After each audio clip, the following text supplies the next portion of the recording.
नमस्कार दोस्तों, मैं जितेश कौशिक एक बार फिर स्वागत करता हूं आपके अपने YouTube channel public reaction TV पर। तो कैसे आप सभी, उम्मीद करता हूं बढ़िया ही होंगे। दोस्तों, हर छोटी बड़ी खबरें व ताज़ा खबरें सबसे पहले पाने के लिए अभी सब्सक्राइब करके जुड़ जाए आपके अपने YouTube channel public reaction TV पर। साथ ही घंटे का बटन अवश्य दबा लें, जिससे कि हमारी हर एक नई वीडियो का नोटिफिकेशन सबसे पहले आ सके आपके पास। जी हाँ दोस्तों, क्योंकि आप देख रहे हैं उभरता हुआ न्यूज़ चैनल। तो चलिए चलते हैं अपनी खबरों पर। आज 4 फरवरी 2023 दिन शनिवार। आइए सबसे पहले एक नजर डाल लेते हैं दिन भर की सुर्खियों पर। जींद वासियों को मिली मनोहर सौगात, बताएंगे क्या मिला है जींद वासियों को सौगात में। 10वीं पास उम्मीदवारों के लिए आई बम्पर भर्ती, जानेंगे पूरी रिपोर्ट। हरियाणा विद्यालय शिक्षा बोर्ड ने कक्षा 10वीं और 12वीं को डेटशीट में किया बदलाव। फरीदाबाद में हुआ सूरजकुंड मेले का आगाज प्रतिदिन सुबह 10:30 बजे से शुरू होकर रात 10:30 बजे तक चलेगा।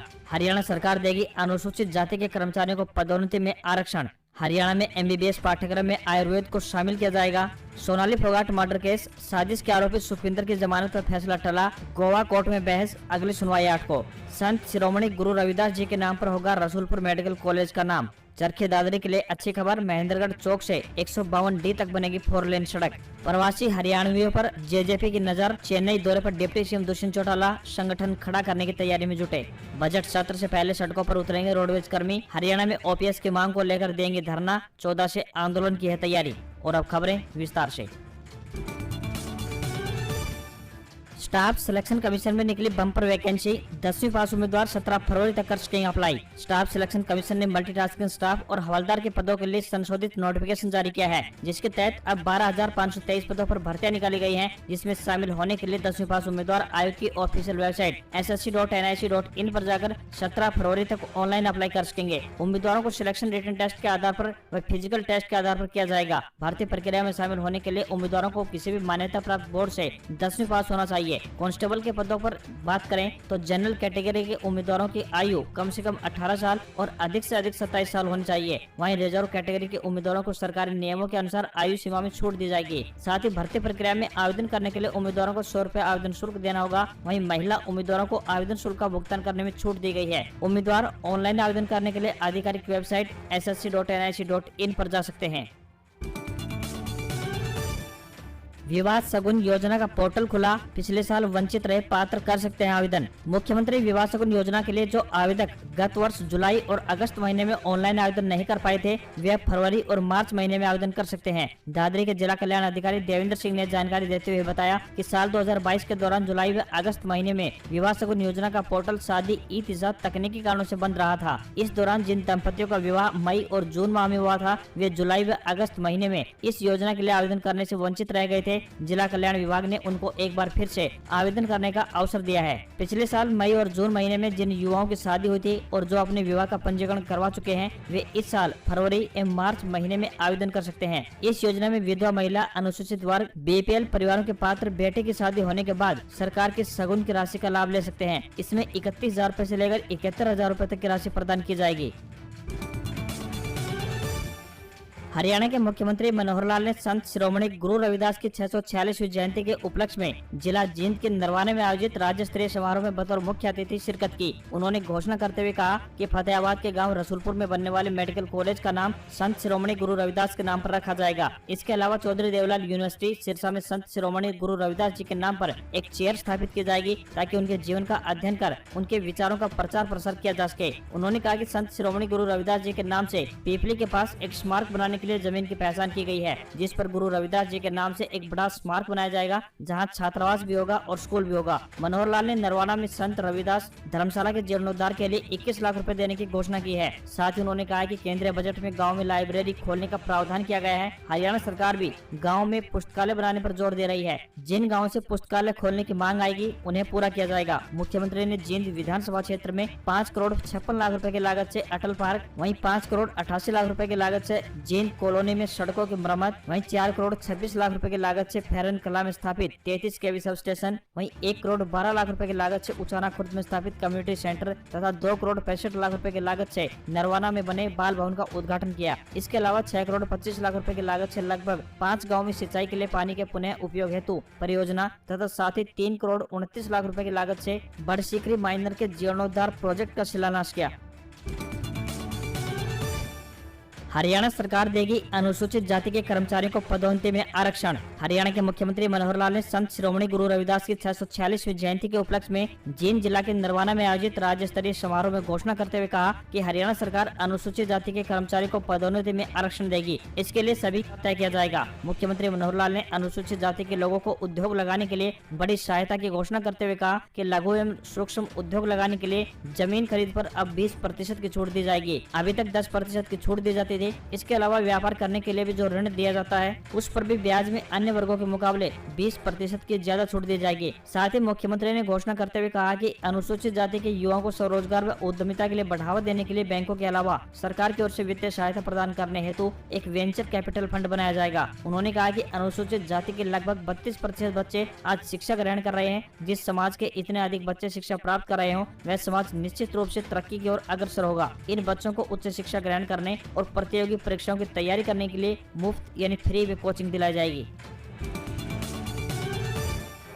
उपराष्ट्रपति ने किया सूरजकुंड मेले का उद्घाटन। सीएम खट्टर बोले, विश्व की लोक कलाओं, विरासत व विविधता को देखें एक मंच पर। भारत के उपराष्ट्रपति श्री जगदीप धनखड़ ने हरियाणा के मुख्यमंत्री श्री मनोहर लाल खट्टर की उपस्थिति में फरीदाबाद जिले के सूरजकुंड में 36वें सूरजकुंड अंतर्राष्ट्रीय हस्तशिल्प मेले का उद्घाटन किया। यह मेला 19 फरवरी तक चलेगा। इस अवसर पर हस्तशिल्पियों व कलाकारों को संबोधित करते हुए उपराष्ट्रपति ने कहा कि ग्लोबल इकोनॉमी के मामले में भारत विश्व में सबसे तेज गति से आगे बढ़ने वाला देश बन गया है। इसमें कला व शिल्पियों का अहम योगदान है। धनखड़ ने कहा कि पहले हमारा देश जहां आर्थिक प्रगति के मामले में विश्व में 10वें स्थान पर था, वहीं प्रधानमंत्री श्री नरेंद्र मोदी के नेतृत्व में अब निरंतर तरक्की करते हुए 5वें स्थान पर आ गया है और जल्द ही अव्वल नंबर पर होगा। उन्होंने कहा कि देश में पहली बार प्रत्येक व्यक्ति को अपनी प्रतिभा को दिखाने का अवसर मिल रहा है। उन्होंने हरियाणा के अंतर्राष्ट्रीय सूरजकुंड हस्तशिल्प मेले की प्रशंसा करते हुए कहा कि भारत को विश्व के मानचित्र पर उज्जवल करने में इस हस्तशिल्प मेले का अहम योगदान रहा है। मुख्यमंत्री खट्टर ने कहा कि सूरजकुंड अंतर्राष्ट्रीय शिल्प मेला हमारे देश की विविधता में एकता की कड़ियों को मजबूत करने के साथ साथ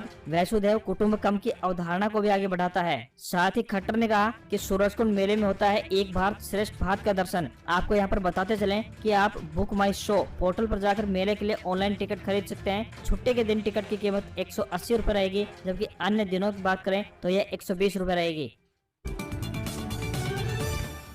हरियाणा विद्यालय शिक्षा बोर्ड अध्यक्ष डॉक्टर वीपी यादव व सचिव कृष्ण कुमार ने शुक्रवार को जारी प्रेस वक्तव्य में बताया कि सेकेंडरी एवं सीनियर सेकेंडरी यानी शैक्षिक व मुक्त विद्यालय परीक्षाओं की तिथि पत्र में बदलाव किया गया है। बोर्ड अध्यक्ष ने बताया कि सीनियर सेकेंडरी शैक्षिक व मुक्त विद्यालय की 14 मार्च को होने वाली राजनीतिक विज्ञान विषय की परीक्षा 13 मार्च को और 13 मार्च को होने वाली सैनिक विज्ञान, नृत्य, मनोविज्ञान एवं संस्कृत व्याकरण भाग 1 केवल गुरुकुल व संस्कृत विद्यापीठों के लिए, आर्ट्स पद्धति व गुरुकुल व परंपरागत संस्कृत विद्यापीठ विषयों की परीक्षा 14 मार्च को संचालित करवाई जाएगी। सेकेंडरी यानी शैक्षिक व मुक्त विद्यालय की 13 मार्च को होने वाली गणित विषय की परीक्षा 14 मार्च को संचालित होगी। उन्होंने बताया कि संशोधित तिथि पत्र बोर्ड की वेबसाइट www.bses.org.in पर अपलोड कर दिया गया है। ज्ञातव्य है कि सेकेंडरी कक्षा की वार्षिक परीक्षाएं 27 फरवरी से प्रारंभ होकर 25 मार्च तक और सीनियर सेकेंडरी की वार्षिक परीक्षाएं 27 फरवरी से प्रारंभ होकर 28 मार्च 2023 तक संचालित करवाई जाएंगी। शेष परीक्षाओं की तिथियां जैसी थी वैसी ही रहेंगी। HBS से अपडेट, अस्थायी मान्यता प्राप्त विद्यालय 9वीं व 12वीं एनरोलमेंट के लिए 3 फरवरी से यहां करें ऑनलाइन आवेदन। हरियाणा विद्यालय शिक्षा बोर्ड से राज्य के अस्थायी संबद्धता प्राप्त विद्यालय शैक्षणिक सत्र 2022-23 के लिए कक्षा 9वीं से 12वीं में अध्ययनरत छात्रों के एनरोलमेंट रिटर्न 3 फरवरी से बोर्ड की आधिकारिक वेबसाइट www.bses.org.in पर दिए गए लिंक school.bses.net पर ऑनलाइन आवेदन कर सकते हैं। यह जानकारी देते हुए बोर्ड अध्यक्ष डॉक्टर वीपी यादव एवं सचिव कृष्ण कुमार ने शुक्रवार को बताया कि शैक्षणिक सत्र 2022-23 के लिए कक्षा 9वीं से 12वीं के छात्रों के लिए एनरोलमेंट आवेदन ऑनलाइन भरने के लिए तिथियां निर्धारित कर दी गई हैं। सभी विद्यालय मुखिया बिना विलंब शुल्क के 3 फरवरी से लेकर 6 फरवरी 2023 तक आवेदन करना सुनिश्चित करें। इसके बाद प्रत्येक छात्र विलंब शुल्क 200 रुपए सहित 7 फरवरी से लेकर 8 फरवरी तक, तो वहीं 300 रुपए विलंब शुल्क सहित 9 फरवरी से 10 फरवरी तक आवेदन कर सकते हैं। छात्रों के विवरणों में शुद्धि की बात करें तो 9 फरवरी से 10 फरवरी तक करना सुनिश्चित करें।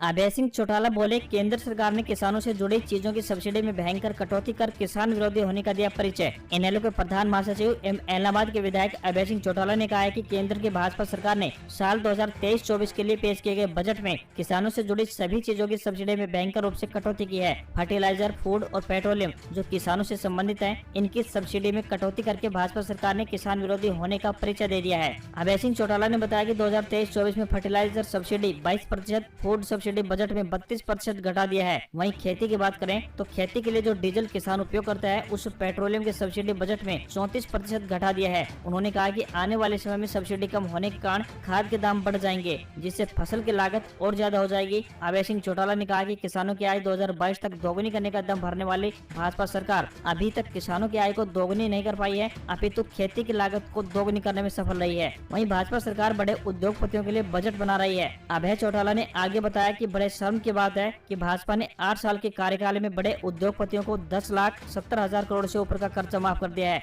लेकिन किसान आज भी अपनी फसलों के उचित दामों के लिए MSP की मांग कर रहा है, जिसकी बजट में पूरी तरह से अनदेखी की गई है। अभय सिंह चौटाला ने कहा कि भाजपा ने सत्ता में आने से पहले किसानों से स्वामीनाथन रिपोर्ट लागू करने का वायदा किया था, जिसे आज तक लागू नहीं किया गया है। सोनीपत जॉब्स अपडेट, 122 पदों पर निकली भर्ती, जानिए कब से शुरू होंगे आवेदन। भगत फूल सिंह महिला विश्वविद्यालय यानी BPS MB खानपुर कला सोनीपत में विभिन्न पदों पर भर्ती के लिए आवेदन आमंत्रित किए गए हैं। यदि आप भी आवेदन भेजना चाहते हैं तो आपको ऑनलाइन माध्यम से आवेदन करना होगा। अप्लाई करने के लिए आप आधिकारिक वेबसाइट पर जा सकते हैं। आवेदन करने की शुरू तिथि की बात करें तो 12 फरवरी 2023 तय की गई है। आवेदन करने के लिए अंतिम तिथि 4 मार्च 2023 रहेगी। शैक्षणिक योग्यता जानने के लिए आधिकारिक अधिसूचना अवश्य देखें। कुल 122 नॉन टीचिंग पदों पर ये भर्तियां की जाएंगी। इन पदों के लिए उम्मीदवारों को ऑनलाइन आवेदन करने होंगे।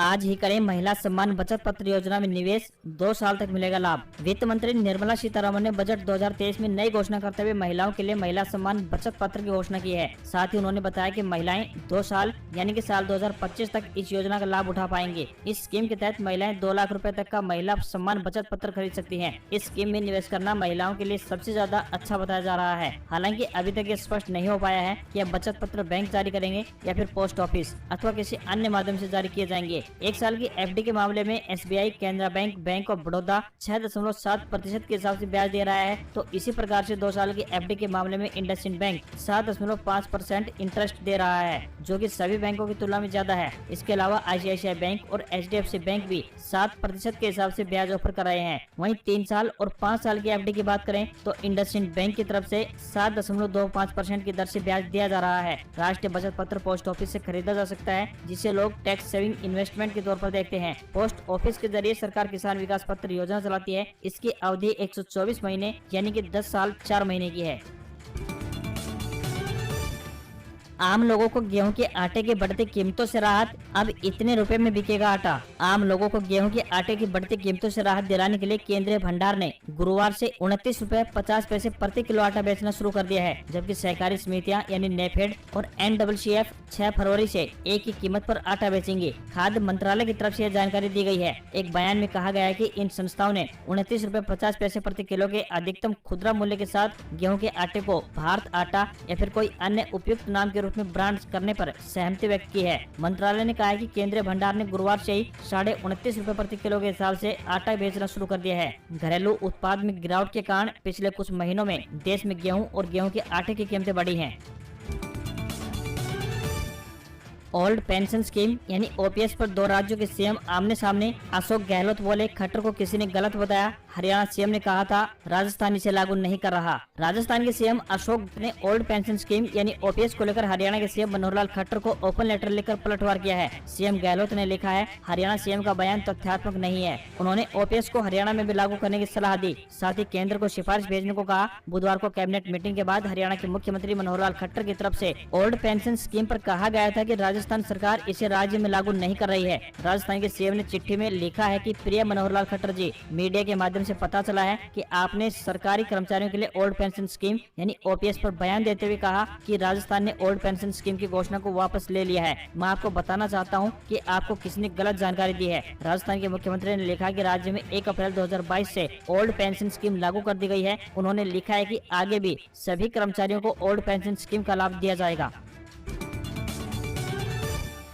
हिसार दूरदर्शन का मामला संसद में उठेगा। हिसार में दीपेंद्र हुड्डा का सरकार पर वार, व्हाट्सएप मैसेज पढ़ने पर सीएम पर ली चुटकी। हरियाणा के हिसार में दूरदर्शन बंद करने पर धरना दे रहे कच्चे कर्मचारियों को शुक्रवार को राज्यसभा सांसद दीपेंद्र हुड्डा ने उनके बीच पहुंचकर समर्थन दिया। दीपेंद्र ने कहा कि हरियाणा की संस्कृति को बढ़ावा देने में हिसार दूरदर्शन का सबसे बड़ा अहम योगदान रहा है, लेकिन सरकार ने हिसार दूरदर्शन को बंद कर दिया है। हरियाणा देश का पहला राज्य है जिसका अब अपना दूरदर्शन केंद्र नहीं है। अब अगले सप्ताह हिसार दूरदर्शन का मुद्दा संसद में उठाया जाएगा। दीपेंद्र हुड्डा ने कहा कि वर्तमान समय में अर्धसैनिक बल की नौकरी पुरानी पेंशन स्कीम में नहीं आती है। बीते दिन संसद में सवाल उठाया गया था कि पैरामिलिट्री बल के जवानों को भी पुरानी पेंशन स्कीम का लाभ मिलना चाहिए। वहीं हरियाणा के कर्मचारियों को कांग्रेस पार्टी पहले ही वादा कर चुकी है कि अगर 2024 में कांग्रेस सरकार आती है तो ओल्ड पेंशन स्कीम लागू की जाएगी। उन्होंने कहा कि मुख्यमंत्री के व्हाट्सएप के मैसेज पढ़कर बयान दिया जाने पर चुटकी लेकर दीपेंद्र ने कहा कि व्हाट्सएप के मैसेज पर ज्यादा ध्यान न देने के बजाय धरातल पर उतरकर विचार विमर्श करें। राजस्थान, पंजाब में यह योजना लागू की गई है। हरियाणा में भी पुरानी पेंशन योजना लागू की जा सकती है।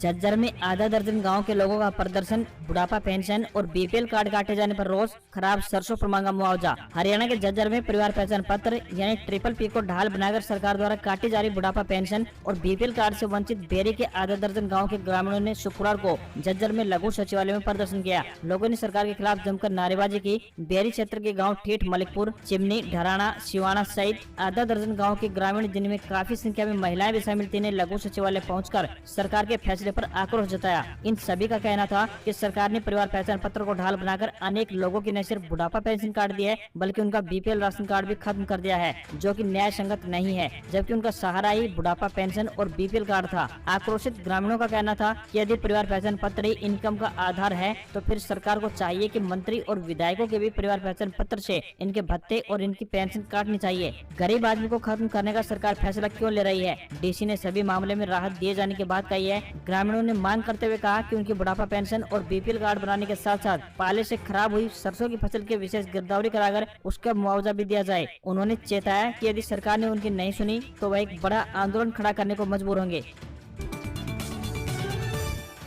लगातार 5वें दिन बाजार में तेजी, सेंसेक्स 909 अंक बढ़कर 60,841 पर बंद, निफ्टी 243 अंक चढ़ा। सरकारी बैंकों के शेयर सबसे ज्यादा चढ़े। भारतीय शेयर बाजार में हफ्ते के 5वें और आखिरी कारोबारी दिन तेजी देखने को मिली है। सेंसेक्स की बात करें तो 909 अंकों की तेजी के साथ 60,841 के स्तर पर बंद हुआ। वहीं निफ्टी की बात करें तो 243 अंकों की तेजी के साथ 17,854 के स्तर पर पहुंच गया। बाजार में लगातार 5वें दिन तेजी सामने आई है। सेंसेक्स के 30 शेयरों में से 20 में तेजी रही तो वहीं 10 शेयरों में गिरावट देखने को मिली है। मार्केट में इस तेजी के बीच अडानी ग्रुप की कंपनियों के शेयरों में लगातार गिरावट जारी है। हिंडनबर्ग की रिपोर्ट सामने आने के बाद से अडानी ग्रुप के शेयरों में लगातार गिरावट देखने को मिल रही है। वहीं सराफा बाजार की बात करें तो सोने और चांदी में गिरावट देखने को मिली है। 24 कैरेट सोना 57,788 रुपए प्रति 10 ग्राम पर पहुंच गया है। चांदी की बात करें तो ये 69,539 रुपए प्रति किलोग्राम पर पहुंच गई।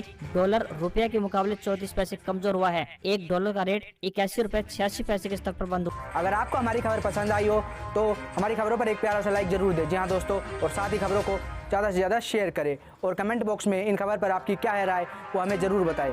आज की खबरों में सिर्फ इतना ही। मिलते हैं अगली खबर में। जब तक सब्सक्राइब करके जुड़ जाइए आपके अपने YouTube channel public reaction TV से, और साथ ही घंटे का बटन जरूर दबा लें ताकि हमारी हर एक नई वीडियो पहुंच सके आपके पास सबसे पहले।